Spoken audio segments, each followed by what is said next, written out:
Yeah, bye. Yeah, bye. Hi everyone. Good evening. Good evening. Good evening. This is Dr. Vicky Omi Falaji. Welcome to your number one show, The Nigeria We Want.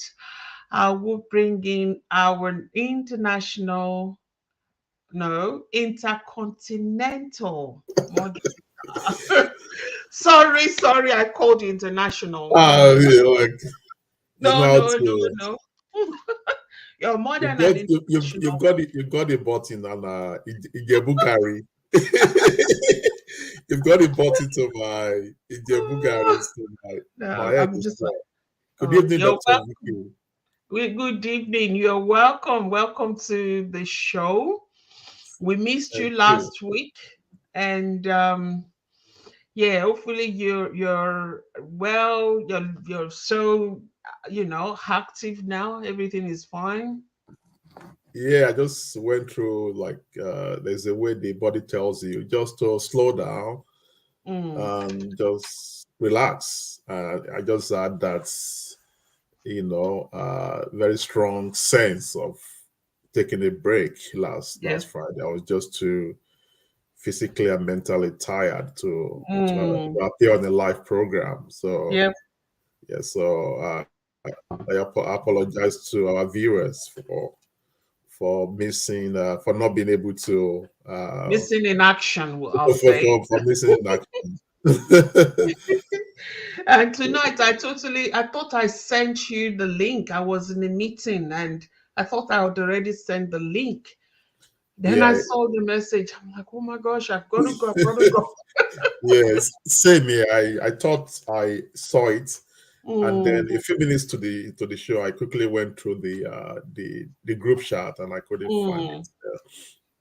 Okay, can our producer please contact Egmoyemi and Elvis? I know Elvis is in the city, so I'm not sure if he's able. He didn't respond, so we're not sure if. But Egmo said he will be here.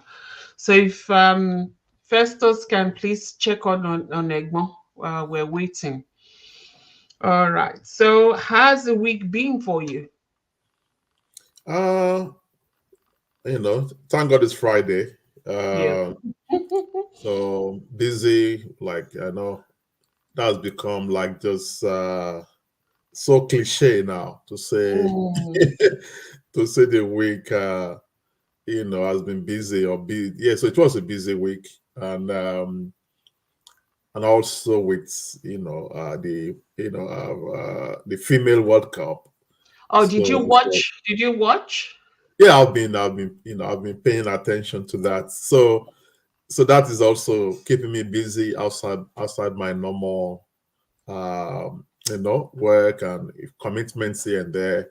Yeah, Mm, so I've not been to any of the live matches. The mm. first game last week, that was an impressive turnout. I saw many of Yeah, our I heard over 1,000 Nigerians attended.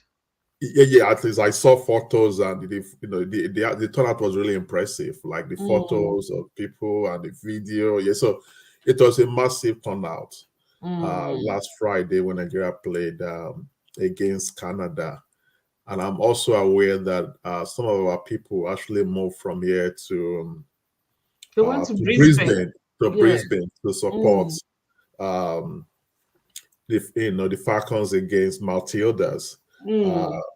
last night for the And the group didn't second they game. do us proud? They played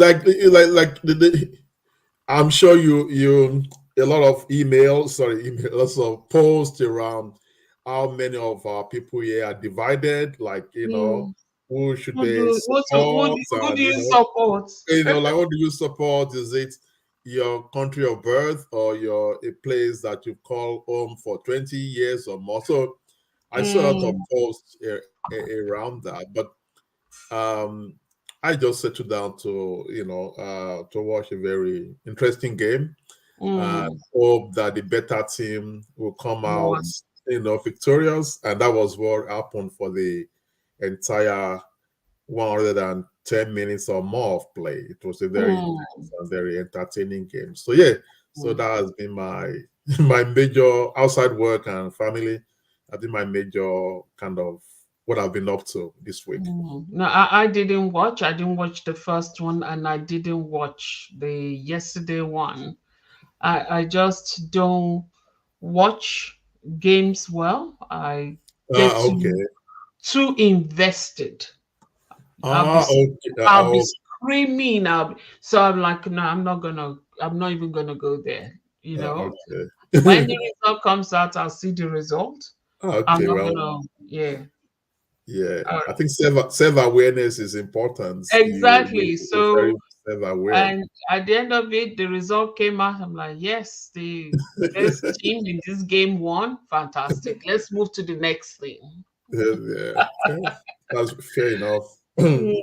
So, Egbon, he said he's struggling to link up. So we'll wait and see. So let's I think we need to get started. I'm not sure. I really for me, I don't have what is trending to Yeah, share. So you've been. Have you go been back since you came back from Canada? I don't think we've had you on no, the show since you no, came back. no, Yeah, so no. tell us what you've been up to. Your journey around Canada, America. Give us updates. Any major highlights of your trip? Major highlights. It was quite an interesting trip.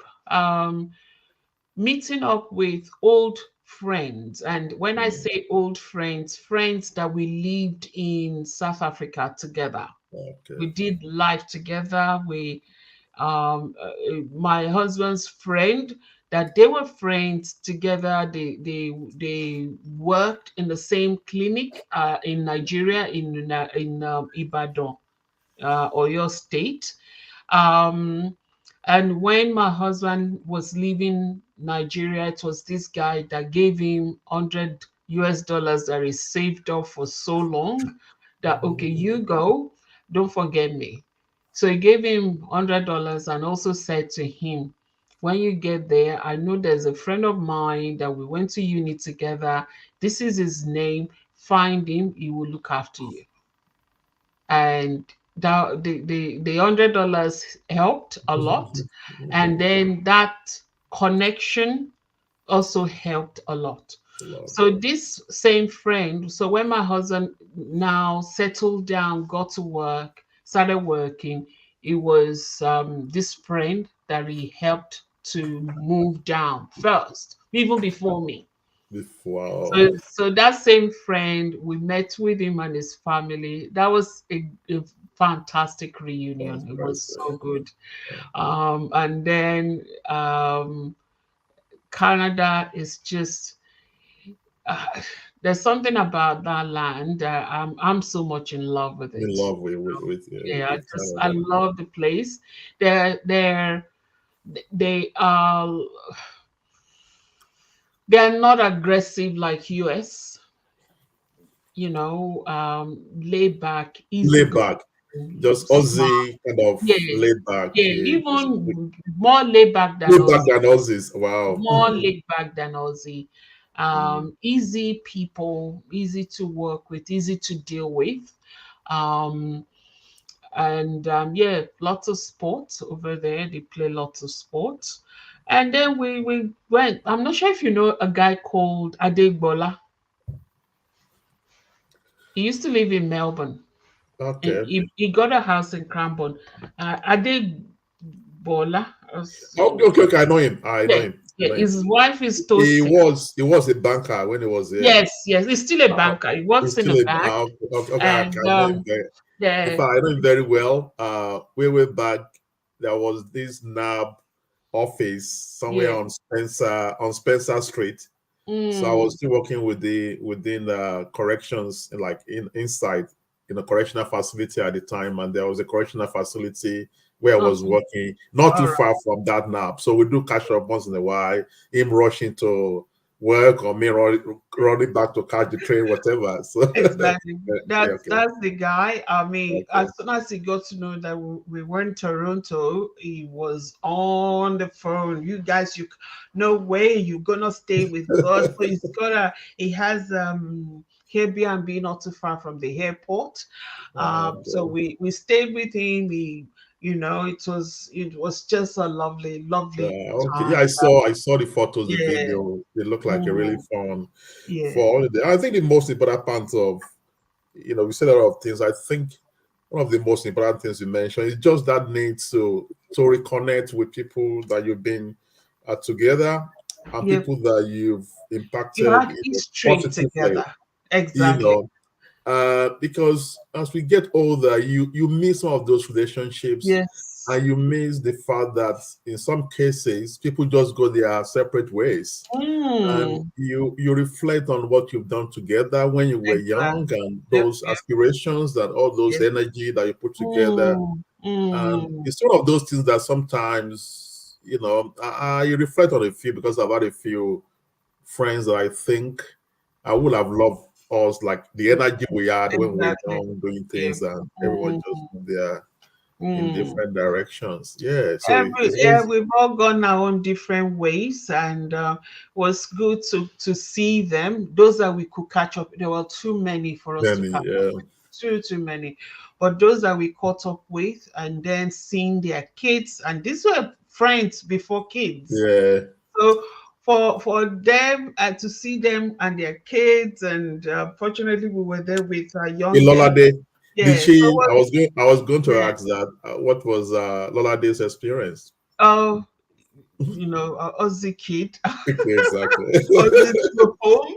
Well, yeah, it was such a good experience seeing Nigerian young people, so much Okay, of them in the same place. To her, it was like wow, because she wasn't used to that at all until we okay. moved to Melbourne, and this is still totally. It's so. This is so. They're all so connected Yeah, because they grew up together. They were in the same area. area. Yeah, So it was such a lovely, lovely, lovely time. time. We Okay, enjoyed too short a time. the It time. was just Yeah. too short. Yeah. But it's good to be back home, and we got back, and it's just been back to back. I had an expo that I hosted with my team for NDIS providers. Yep. We landed on the weekend. On Wednesday, we had the expo. And the expo, we had close to 50 providers that came to set up. So it was quite huge. So it's been busy, busy since we got back. So it's good to be back on the show again. We couldn't have it last week, but here we are. So think I've talked too much. So let's move on to today's show. No, no, Egmont is still not able to join us, so it's viable. Yeah. Okay. let's get started. Okay. Um, If you just join Mr. us, you are Elvis is in the city. in the city. Okay. Yeah, Mm, let's try and do our best. Hopefully, yeah. Mr. Washuku or Mr. Shodimo will join us on the program. So if you just join us here Mm, on your number one show, the Nigeria we want, we've been away for a couple of weeks. We apologize for the break in transmission. Things happen, outside, our control from time to time. So we'll be discussing about economic hardship in Nigeria, with specific topic: Nigerians lament as hike in petrol pump price compound economic hardship in the country. So we'll be extensively looking at that topic. Before we go into the discussion proper, courtesy of our producer, Mr. Labi, I quickly provide a quick background to that topic. Hardly had President Bola Tinubu announced end to petrol subsidy in Nigeria when prices of things skyrocketed. The first fallout of the announcement was the increase of the pump price of petrol from 198 naira per litre to more than 500 naira per litre. Prices of other goods and services in the country responded with cost of transportation the most affected. In the midst of the rising cost of goods, the government announced the supplementary budget for 500 billion naira, which should be used to distribute cash of 8,000 naira to 12 million vulnerable households in the country. But following public outcry against the plan, the administration dropped the idea of 8,000 naira such cash transfer to 12 million households to cushion the effects of subsidy removal on the people, promising that a better and all-encompassing package will soon be unveiled. In the midst of this, the Nigerian National Petroleum Company Limited again hiked the pump price of petrol to 617 naira per litre. The new hike has caused songs of lamentation across Nigeria as citizens cry that it has compounded economic hardship in the country. While organized labor has rejected the new hike in the pump price of petrol and concluded plans to embark on strike, the people are calling for provision of palliatives to alleviate the suffering in the land. So, what hope for the people to receive palliatives and get out of the economic hardship in the country? So I'll go straight to Dr. Vicky, who I've got with me now, just for us to rub minds on that. So, Dr. Vicky, what hope do citizens have regarding getting palliatives from government? What hope?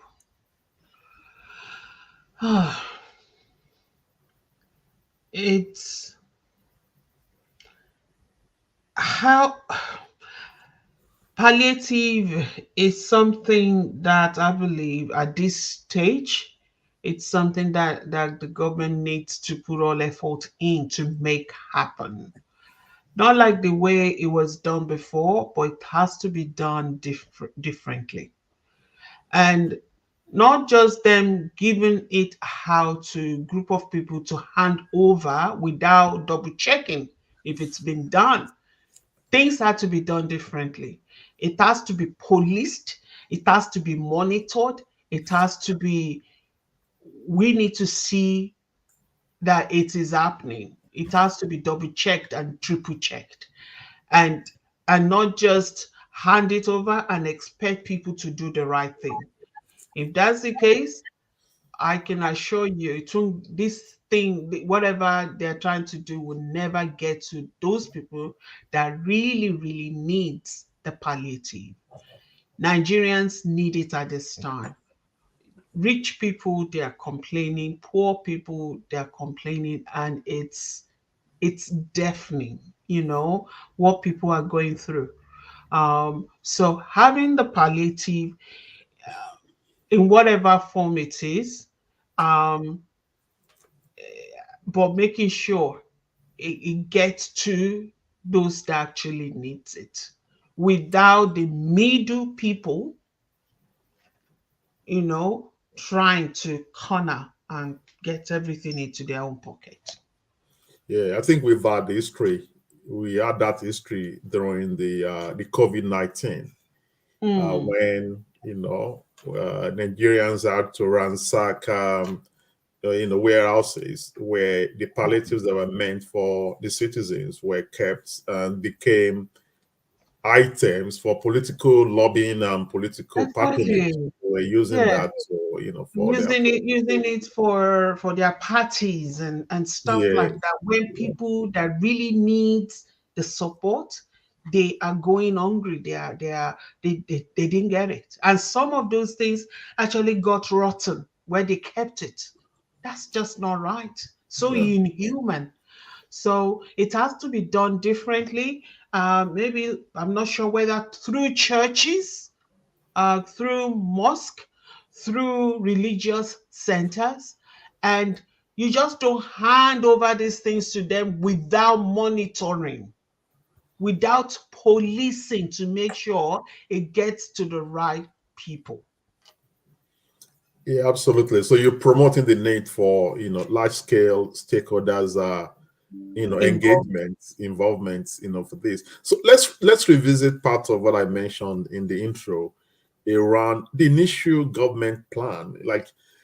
And that's some of the issues that we have with government. So on one hand, it is good to see that they listen and change their ways when people complain about the distribution of 8,000 naira to 12 million, vulnerable people in the country. So let's even look at it in terms of a country like the access to data is a big, accurate data is a big, problem in our part of the world. So the two key issues for me essentially around how do they even come about these 12 million people, People. and then how do they even, 12 million out of how many millions of people that we have? we have, and their concept of vulnerability. What are How the, do they measure? measure criteria to put Mm, people as vulnerable and more deserving of that, $8,000, 8,000 naira naira. as planned? How do Exactly. they measure that? How do they determine, okay, this At least, particular? at least here we have Centrelink. Those who are already registered with Centrelink, automatically they are the deserving ones, right? So they've got them on the system. They can follow them up and know that these are the people that we want this money to get to. But in Nigeria, where those that actually need it, they are not documented anywhere. All right, well, how would you get to them really? And 12,000 people out of how many? Well, 12, 12 12 million. billion. 12 million out of how many millions of people that we have in that country? I don't know. I don't know. I don't know. So this says a lot about us. And like I always say on this show, having a system in place is always the best place to start with. When we talk about population and knowing how many we have, how many families, how many young people, how many women, how many, then we are able to plan and say, okay, in this group, in this area, we have this amount of people, and this is how much we need to deposit in that area and get it across to them. But now we're talking about even that amount, that $8,000. $8,000 a week, $8,000 a fortnight, $8,000, sorry, 8,000 naira a month. And what would that do? Yeah, it's 8,000, what will that actually buy? Because I looked at it and I'm like, they want to give 8,000 naira. That is not enough to, how many liters of fuel would that buy? with 617 naira per liter. Yeah. That won't buy much. Mm. So, it won't buy much. Yeah, I think it's just around, issues around social, uh, infrastructure mapping. Like most of the stuff in many developed countries, they have the, data, and they have, not, and other analysis, mm, to be able to back up social and economic, planning. And I think we need to do more in that direction to be able mm, to, at least when we promise to do something, we know we have the numbers to do it. I think exactly. Egbo is trying to join us. Yes. Um, but I move on. How will you describe the way the government has handled the matter of fuel subsidy removal? So let's get to how the whole thing started. Started. Let's look at the government's intention for removing the subsidy. I think we've spoken about it here. Um, They had a good intention, but in terms of how they've really managed it, could they have? I mean, the government, could they have really managed it, differently in terms of the way they rush into it? all You right. remove the subsidy. Let's do it this way. Before I Okay. get started into my own kind of my own analysis of this, Okay. I need your support. I need your help on this. Okay. Just because there are other people that might be watching right now or maybe watching it later on. Okay. Let let me quickly hear from you. The oil subsidy. What is it really? What? Yeah, yeah, from very basic economic, analysis, it means that governments all over the world they try in neoliberal kind of policy whereby government all over the world try to, in this case, oil, which is one of the common commodities in our country, they want to make it more affordable, for the people. So, and in order to make it, easily, affordable to the people, the government has to subsidize the production in terms of certain millions of dollars, or in our case, billions of dollars going into that to make it more affordable for the people, so that at least people will be able to buy it and do what they have to do for economic, growth and everything, or for their Mm. daily livelihood. Yeah. But the problem we have is that this money meant for to subsidize it, to make it more, easily, affordable to the people. There's been a lot of corruption in that sector. There's been a lot of corruption. There has been, inflation in terms of the quantity of oil they actually uh, they actually produce on daily basis. They've inflated it, and or in our case, it's just a lot of problems to start with. We don't even produce, we produce and export, the crude oil, and then get Fine. the income Mm. back, and then obviously the government now subsidize the end product in terms of the cost of the end product, and there's been multiple layers of corruption. So the key issues are around corruption. The money that is meant to be to subsidize these products, is going to individual, private citizens pockets. And that's why Tinubu's government came in and said, look, this policy is not working.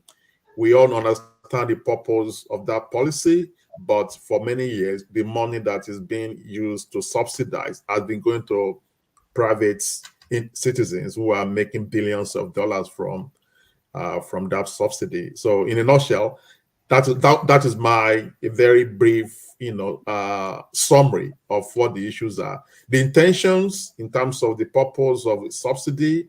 Nigeria is not the only country subsidizing products one way or the other to make life easier for the people.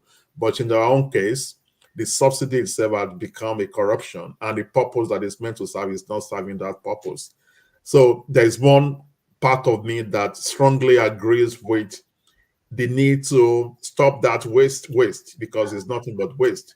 But the other part of me is like, if you want to do this, what are the plans you put in place to make it easier for the same people that you're trying to make life comfortable for? Because as it looks now, the same people that you're trying to make life better for, you're putting them in a very difficult position because everything has gone up, cost of living, everything, but no increase in salary. And how do you really want people to really meet up? So that is just the key issues as I'm concerned is around the implementation.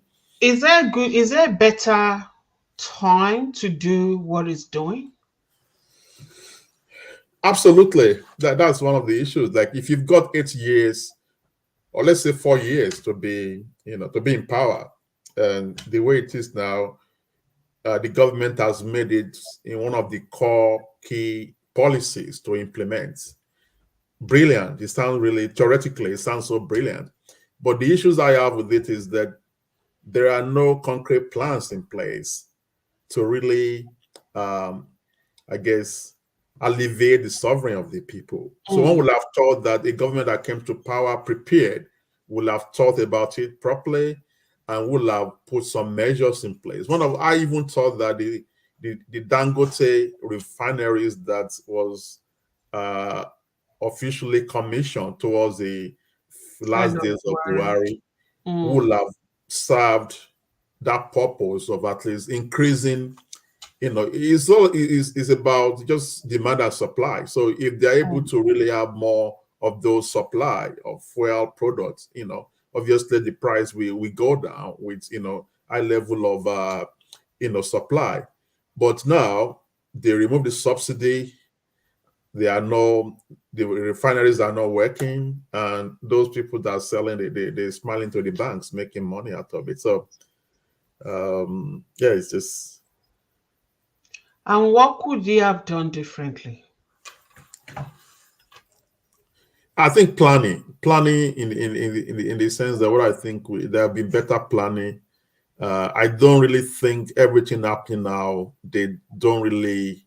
I can't really understand why they think everything happening now is not new. If you just remove subsidy, you know that the prices will jump up automatically in response, just markets, reaction to that change. That has happened.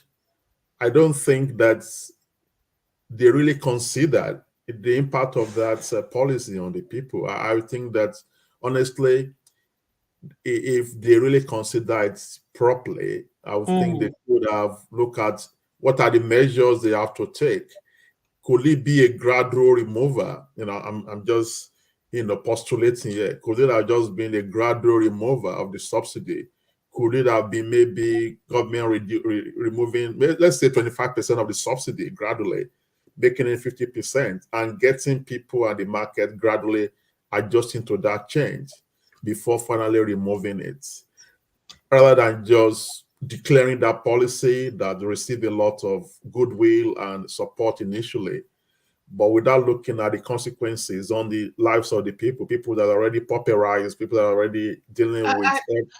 And not just that alone. Remember that we just came out of COVID not too long ago, the Yeah, impact of COVID itself. And then on top of it, the war between Russia and and Ukraine, Ukraine. Yeah, that things are already extremely expensive. So if we talk about Nigeria, let's look at what is going on here. Let's look at what is going on here, whereby you know people are struggling. It's not a joke. Now, for Tinubu to get there, it's been only how many weeks, and I've been trying to look to check. Are there been times when he addressed Nigerians to say, okay, this is what is going on, but this is what we've got planned. I'm not sure if our producer have anything that I don't know of, but I haven't seen any. The only place that I heard him talk about the subsidy is gone and it's not coming back. That was all. But what is the plan to help and help ease all these pain on people of Nigeria? I mean, you look at pictures or videos and you can count cars passing by where it used to be like back to back. Now, very few on the road. And we're still not here. We at least we do lots of working from home, lots of Zoom calls, Zoom video sessions and stuff. Where where we're still battling with 2Gs. How do you expect that to happen? So there are so many layers to this that, according with what you said before, it's so true that no appropriate planning. Because if you have a plan, you could have presented that to say, okay, this pain is only going to go for 3 months, and then we have this plan. We've already worked with this group of people or with this organization, and this is what we're going to be doing. So people will have something to look up to look forward to, rather than you took this away from them.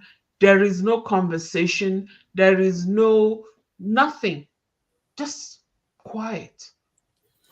yeah. I think they've used their media spokesperson. I've seen Mr. Adeli Alake many times addressing issues around, the fuel subsidy. I want him, not the other They people. they spoke the, Yes, the government you are the spokesperson. president, you are the leader. People are groaning, not just crying, they are groaning, agony, pain. Yeah, obviously it was a misfire. It was a miscalculation, and the fact that even the on the run policy, because that's the way I say it, the policy of transferring 8,000 naira to 12 million vulnerable household, whatever that means in terms of contextualizing what that really means is, and I think maybe they know what they are saying, but to many people, we don't really know the context around how they determine these vulnerable people that they are talking about. So to me, it shows lack of planning. They did what they had to do in terms of removing the subsidy. It wasn't really well. We all can argue, strongly for the need, for the government to remove it. And many Nigerians are, really applauded Mr. President for doing that, knowing that they're blocking a lot of, wastage and just avenues for corruption.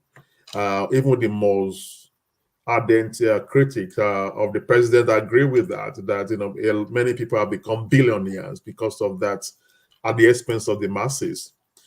But it is a perennial problem, and you agree with me that if you want to solve any perennial problem, you've got to do your own work properly, and you have to see beyond just scoring political points. I think the president wanted to score strong political points in his first few weeks in office. That was a very good area of scoring a good political point, but honestly, I don't think it was well thought or well, in terms of, that is what is going to happen. You remove it, the cost of fuel is going to go up. It's going to affect people, transportation, family, household, everything. The economy runs around, petrol. And, the lady at the market selling, bread and gari, automatically she would, increase the price of her own gari or bread or whatever. So it's a chain reaction. So why they haven't thought about that chain reaction and how that's going to affect the economy, and just hoping that Nigerians will just move on without any form of increase in salary, that is beyond me. That is beyond me in terms of how prepared are they for this government. We are really hoping that they are really prepared, but that steps around removal of subsidy and the domino effect on the economy, and now the president has responded so far. I think it can do much better in that space. It's quite sad. It's so sad. It's so sad. I think Mr. Yemi I showed him. I think was trying to join us before, but Yes, let's continue with our conversation. Yeah. I think he tried. He must have given up because it wasn't working. Yeah. So can we think of ideas of how the government, what other things can government really do to make life easier for people? I read somewhere during the week, a couple of states, up north, they've, purchased buses, just free buses to take people around, go to work, and maybe, workers and everything. At least, no matter how that will help with their transportation. transportation, no matter how token it is, I think it's still something in the right direction. At least aiming at solving the problem. Can you think of anything that the government can do in this instance to make life much easier? Okay. I think it was actually Borno State. I think it was part of information provided by the producer. It says some state like Borno and Bayelsa, I'm sure I read it somewhere. Some states like Borno and Bayelsa have purchased vehicles to alleviate suffering of the masses. What role do you think governors need to do at this time? Okay, let's focus on the governors now. They are the one in charge of their states. And borrowing from what Bayelsa and Borno have already done, in alleviating the suffering of their masses. Do you think this is something that other states governor in my state of Ogun State and your days of your state of Washington with Yeah, Mr. Adedansa? yeah, Um, they did answer. Yeah, it's quite commendable. There's a problem.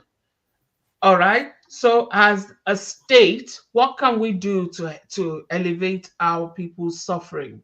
And they've gone ahead and do something, even helping with transportation issues. That's a big thing. You can go to work, you can go to the market. Yeah, that's easy. I mean, that brings that reduces your stress when it comes to transportation. Then, I mean, that's one less problem. There are still others, because you still go to the market. What you used to pay 500 naira for, now you are getting charged 1,500, right? But at least that is doing something. That is being proactive, and it's commendable. This states, the governor and the lawmakers there, they need to be commended for thinking, and not just thinking, for doing. They took action, so it's quite commendable. Other states need to follow through and do something to help their people. See, we are so used to government. We're expecting government to do everything. If state government can do a bit, private companies can do a bit, churches can do a bit, um, because when things were okay, members of the public coming to the church are the one paying tithes. They are the one buying jets for pastors. It's high time. There are times that they also, I mean, even in the Bible, when Jesus was preaching to thousands and thousands of people were hungry. He got to a stage, he was like, ebi ò kí ń wọnú kọ́rọ̀ mi wọ̀. And maybe, preaching to them, but these people are getting hungry. Oh. What can I do? We don't have food here. We don't have cafes. We don't have shops where they can buy. All right, what do we have? He used what they had, which is two fishes and five bread. I be five bread and two fishes, and he multiplied. He multiplied and fed yeah, and everyone use that that was to feed there, five and they thousand even had people. leftovers. Eh? They had leftovers. So it's high time. I mean, there will be a time when even churches and mosques are to rise up and say, okay, what can we do? This is still our people. They are suffering. So churches, mosques, religious centers, the state governments, private individuals that can afford to lift one, two, three, four up in all this. We do that even here. Here, people do stuff to help from their own pocket without having to wait for the government. So like I was saying to somebody about this fuel subsidy. It's a pain that it's not gonna removing it. Is I wasn't expecting things not to be tough, uh, but I expected, at least a little bit of relief in some other areas to cover up for the downtime. But you can't just be quiet. Okay, now appealing to state governments, appealing to religious centers to see what also they can bring to the table. And they have their own people, they have access to their own people, they can help out. Absolutely. And, as you said, holistically, we have to look at the problems and the solutions. And obviously, it won't be just about the government, but the role of the government is because whatever is happening now is because of a government policy. So it is the government policy that led to, the current situation.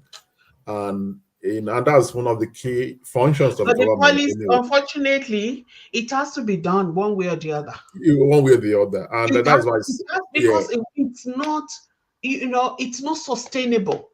We've been doing it year by year for how long now that we've been doing it, and we are subsidizing petrol for other countries. for other countries, yeah. And I mean, yeah, no, no, no. it's It has easier to for be them to get it through Nigeria because Nigeria has exactly, invested billions of dollars yeah, subsidizing it for them. And for then the them. smugglers and the tanks, they take it across and they can, Exactly. So yeah. it has to be done. But maybe for you to do something like that, you've got to plan. You've got to plan. And I really would have loved to sit down with this man to check with him. What were you thinking really? Where was your, what is it that you expected? Yeah, I expected that people will struggle for this long, but we will do this and this, not 8,000 naira. Yeah, no contingencies. Yeah, Yeah. So, there's no contingency all planning. right. For you to do something like that, what are the stakeholders that you talk to that this is going to happen? We envisage this. I know this is going to happen if we should go ahead and do this, but I need your help. I need your help. How are you going to help us so that we can reduce or, minimize the pain on our people? All right. Bringing all those stakeholders together. Not just, I'm going to remove this and that's it. No matter what happens, people, you can die. I don't care. That's not the that we can sit down here and complain and say, but if I were the one sitting on that seat, I know what I would have done differently. That subsidy needed to be removed. It has to be done, Done. Yeah. and we've been hanging on to it for too long, and we've been making other people rich at the detriment of millions of people for too long. But okay, if we're gonna do it, all right, there's a plan. There is a plan. Because when we do it, it will switch something on. And when that comes on, what are we going to do to make sure that our people, they don't suffer for too long because of this policy? Now, my stakeholders help me out. Absolutely. That's a key element of it is bringing stakeholders together, adequate planning. Obviously, no matter what the government spokesperson want to say, no matter spin, they will put spin on things and all that. But people can see beyond the spins. Beyond the spins is that there are no contingency planning in between to identify clearly, strategically identify the key response, the socio-economic response to that key policy change, and what are the measures in place to address those issues. Obviously, the way they've reacted, it took about 3 weeks or more to even come up with the idea of the 8,000 naira to these vulnerable people. And when people eat back, obviously they had no other response. If they had other response, they would have said, okay, if these are the other ideas we have. And that's what we said in the first few weeks, the shows that we had when the government came to power. We were supportive and we said a lot of positive things that, in that direction. And we promised, we promised that we'll be back, we measure, and we maintain in our own little way that Mm, critique of the government when we have to do. And this is a clear case of when we need to, hold the government, the new government, hold them accountable and tell them they can actually do better than what they've done. It doesn't show a government, despite the information to the contrary, that the government is so prepared and everything. mm. The way they've handled this hasn't clearly, demonstrated that the government is actually fully prepared. Let's talk about salaries, minimum wage, or whatever, which I think is also very important. a socio-economic policy or adjustment for our people. What is your take on the issues of minimum wage, that they pay workers in Nigeria, and now can, both private sector and public sector, what can they do differently? Mr. Alabi, if you're aware of you can just drop something in the chat for us. What is the current minimum wage in Nigeria? Mr. Alabi, if you can help us with that. And to our viewers as well that want to be a part of this discussion, feel free to, drop your comments on how the subsidy removal, how it's affecting you and your family and your. Okay, thank you, Mr. Alabi. So the minimum wage in Nigeria now currently is 30,000 naira. 30,000 naira per month. What can people really buy realistically with 30,000 naira in a month? So if the government has made it like a minimum wage 30,000 naira, how much are they paying people within the private sector? Are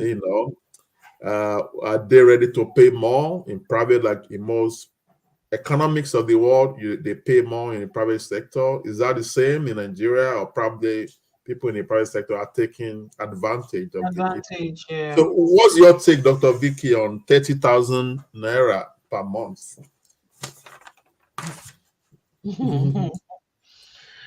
I was speaking with, I can't remember who I was speaking with.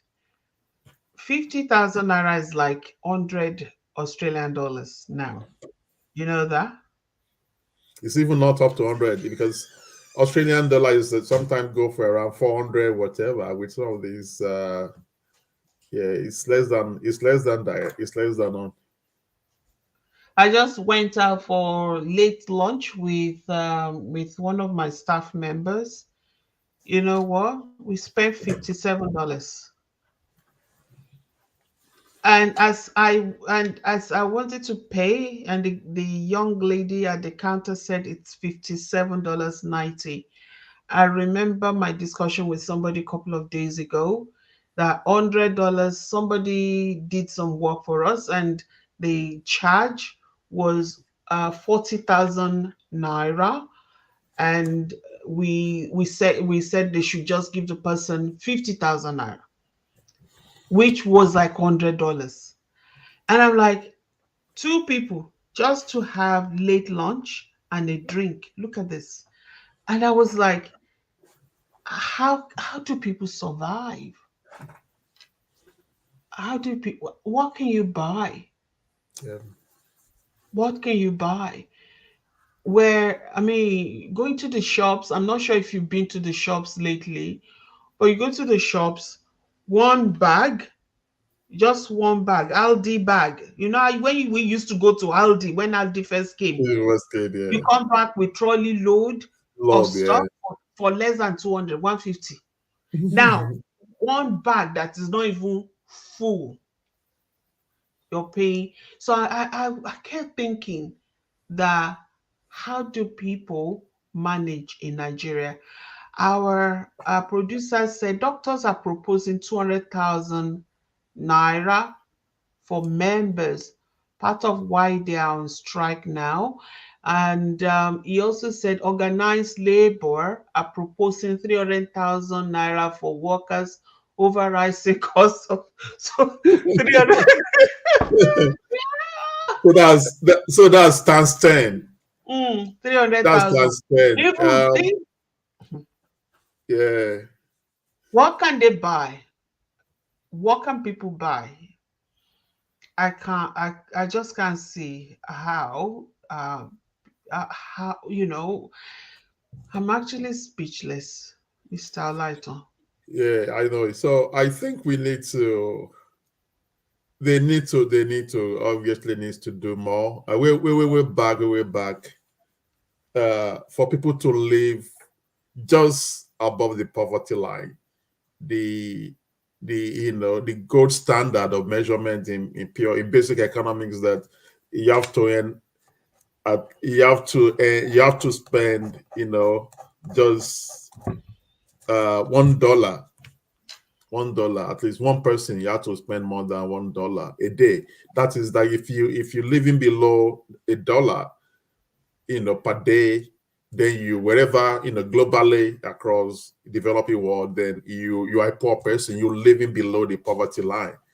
That used to be like student of economics a way back. That used to be like something that we know Mm. just um, and I don't know the measurement now. Maybe I don't know how many dollars they're using as that to measure that now. But the key issue now, even if you want to use one, let's even assume it's still $1, and maybe a dollar is, let's say, about 700 naira.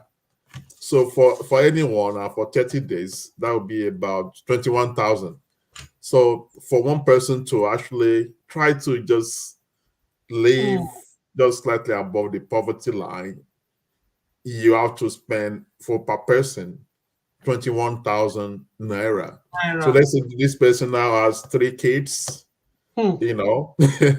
So we are talking about 21 times, times 4. So that is around 84,000 just to live above poverty line. We're not even Poverty line. adding Just any, above, slightly yeah, above. just slightly above. We're looking at about 84,000 naira. We're not talking about just paying school fees, doing whatever. So I think there's a lot to do. They have to revisit that. They have to revisit issues around salary or wages. Obviously, they all go hand in hand. Can the Mm. government pay times 10 based on what labor is proposing?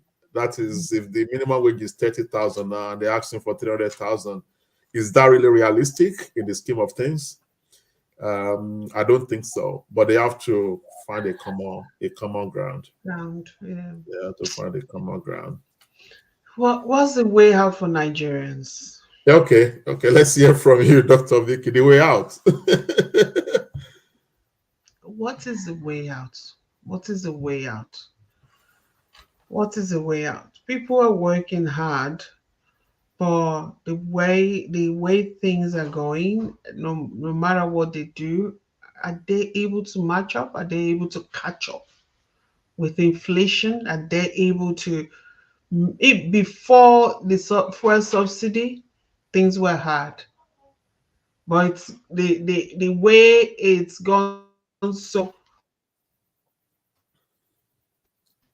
so hard now, it's like times 100 of what it used to be a few months ago. So my dear brother and Nigerians listening, honestly, I don't know the way forward, but I don't like to live with I don't like living things the way it is right now without having to give hope, because no matter how no matter how hard things are, no matter how difficult, there is always hope. There is always um, hope that we can grab onto, hope for better days to come, hope that if others may be struggling, I won't struggle. And there's always ways out of it. There's always way. It depends on what you believe or who you believe. But I'm talking from who I believe that no matter how things are, even if $1 equals 10,000 naira, I won't struggle to get mine. I will be okay. Hmm. So in times like this, there's something we need to grab onto, and I call it hope. Hope in better days to come. Hope that things will turn out well. Hope that in as much as I serve a living God, things will be okay. And that's all I can say, because when you look at everything the way it is now, it's like during that time, if you can visualize what the Israelites went through at that time, when Moses said, "Let my people go," and eventually they left, and yes, there was a Red Sea that they don't know how to pass through, and at the back There are warriors chasing them down. So where do we go? And when you're in that kind of situation, it's like there's no way out of this. We're gonna die. We're all gonna die. But something happened, something miraculous. So when we grab onto hope, we stop looking at the present, we stop looking at the situation, we stop looking at what we can see that can bring us down mentally and emotionally, and start looking deep within that. Okay, during that time, something miraculous happened. It can happen today. And that's all I can say, my brother. Thank, thank you there. I just fact check myself about you know uh poverty lines, and these lines are set as a proportion of median income and Hmm. define a level of income below which people are regarded as living in poverty. Poverty. Hmm. Um, we use two poverty lines, 50% of median income and Mm. 60% of median income, whereby people living below these incomes are regarded as living in poverty. Um, yeah, so just to cross check something in my head, we can probably revisit the topic, much later. And probably I can get some more statistics and probably break it down more. Mm. We've as looking at the time, I think Oh, yeah, we've done well. we've done well, and the time is not really on our side. It's nearly we are 3 minutes, you know, Uh, um, above our scheduled time, and I mm. think the best place to live is to live on that level of hope. You've provided us hope. You provided us divine, assurance that Direction. people should, hold on to the man upstairs. He has power over all things, because most of these things are beyond any form of human, comprehension, and at this stage, and beyond all the economists. They've tried their best. Even here, with the best of the economists running the country, we know how interest rates and how everything. So, on that note, I just and I'll do the batting over to you just to close the show. Over to you, Dr. Vicky. Mr. Lighton, you know what? We need to give ourselves a big round of applause. We've done well. We've done really well. We're even 4 minutes above the time. So Yeah, we've done really well. We address the topic as much as we can, and let's just leave it the way it is.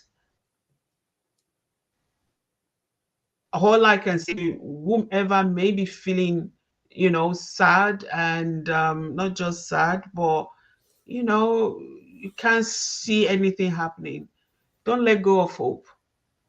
That's all I want to say. Don't let go of hope. Hang on to it. Things will get better. How? Divine intervention. Keep doing what you can do. Go to work when you can. Just do what you can do, but something will happen. That's all I can say. thank you. Because if you don't do that, what else can you do? It will take you to places you don't want to go. So let's round up. Thank you, Mr. Wale Olaiton, our intercontinental Thank moderator, you. Thank you very and much, Dr. Vicky. our producer, Mr. Festus Alavi. Thank you for all you do. Our viewers, whether you're watching us now or you are going to watch this later, few people do watch later and they do comment. So we want to thank you and appreciate you. We will be back again, same time, same place next Friday. But till then, you all take care and God bless. Bye. The Nigeria we want. Great Nigeria. Giant of Africa. Nigeria we want. Great Nigeria. The Nigeria we want. With Vicky Omi Folaji. Yemi Shodimu, Wale Olaito, Abisi Washuku, the Nigeria we want, great Nigeria.